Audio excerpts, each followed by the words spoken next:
노블리스 오블리주죠. 그러니까 그 당시에 지도층으로서 솔선수범하고 그런 것을 자기의 이제 목숨을 바쳐서까지 그런 그 가치를 갖다가 이제 구현하려고 했던 게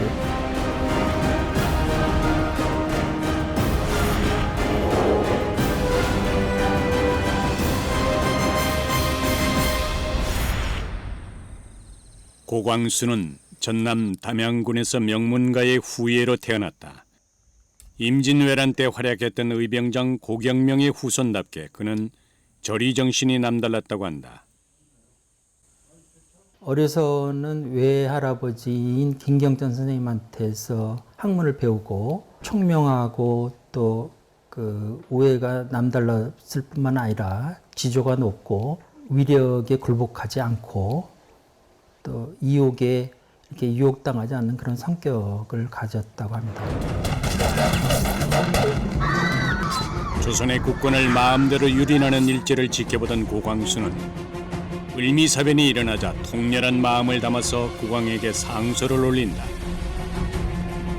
그 상소의 내용은 국사를 그르친 괴수를 죽여서 국법을 바로 세우고 나라를 그르친 외적을 빨리 물리쳐서 원수를 갚자라고 하는 그런 내용이었는데요.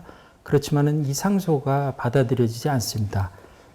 그래서 고광수 선생님께서는 그 장성의 기우만 선생과 또 기사면 선생 등과 함께 의병을 갖다 같이 일으키게 되는 것이죠. 을미사변 때 시작한 의병 활동은 을사늑약 때까지 10여 년 동안 이어진다. 일본의 목숨을 빼앗긴 선대를 생각할 때 그는 항쟁을 멈추거나 포기할 수 없었다.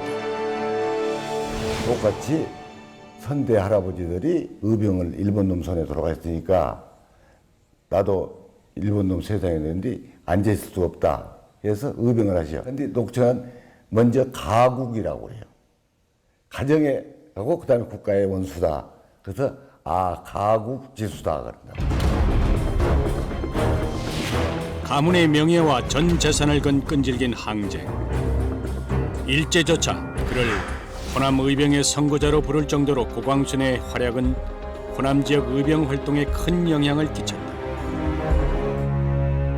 주로 당시 의병들은 산악을 근거지로 해서 이동을 하고 당시 일본군의 헌병 분견대라든가 하는 것들을 습격하는 그런 활동들을 많이 펼쳤습니다. 일종의 유격대, 흔히 이야기하는 게릴라 활동과 같은 그런 방식으로 활동을 했던 것이죠. 주민들의 원성이 자자하던 일본인 집과 상점을 습격하는 등 고광순 부대의 활약은 거침이 없었다. 일제는 그를 잡기 위해 극악무도한 방법까지 동원한다. 하지만 아들을 잃는 슬픔도 그의 의지를 꺾진 못했다. 고광수는 1907년 9월 지리산 피아골에 있는 연곡사로 들어가서 장기전을 준비한다. 피아골은 굉장히 깊숙한, 골자가 아주 깊숙한 그런 곳이기 때문에 이제 일본군이 쉽게 진압작전하기 어려울 거라고 그렇게 판단했던 것 같습니다. 그래서 연곡사에 근거지를 마련하고 약 100명의 이제 의병진을 이끌고 연곡사 쪽으로 들어갔습니다. 불원복, 세 글자를 새긴 태극기를 군영 앞에 세우고 결기를 다지는 고광순과 의병들. 힘을 다시 회복해서 일본군과 싸워서 나라를 갖다 다시 되찾자라고 하는 그런 의지의 이제 굳은 의지의 표현이라고 할 수가 있는 것이죠. 그래서 그 고광수 선생은 전투를 나갈 때 이 태극기를 앞세우면서 나가서 의병들의 사기를 북돋아 줬고요. 또 매일 아침 저녁으로 그 전체 의병들이 모여서 이 태극기에 그 절을 하고 그런 항전의 의지를 갖다가 굳혔던 것입니다. 고광순과 의병들은 연곡사를 근거지로 영남 지방의 의병들과 긴밀한 협조를 벌이며 일제를 공격한다. 일제는 이를 좌시하지 않고 대대적인 탄압작전을 펼친다. 그러던 1907년 10월 16일 새벽 고광수는 마지막 항전의 날을 맞는다.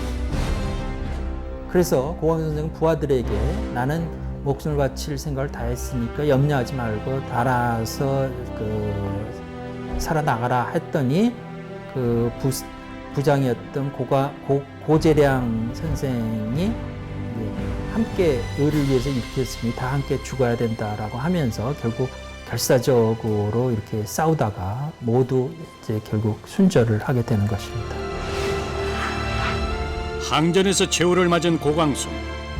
선대가 그랬던 것처럼 그도 조국을 위해 목숨을 바친 것이다.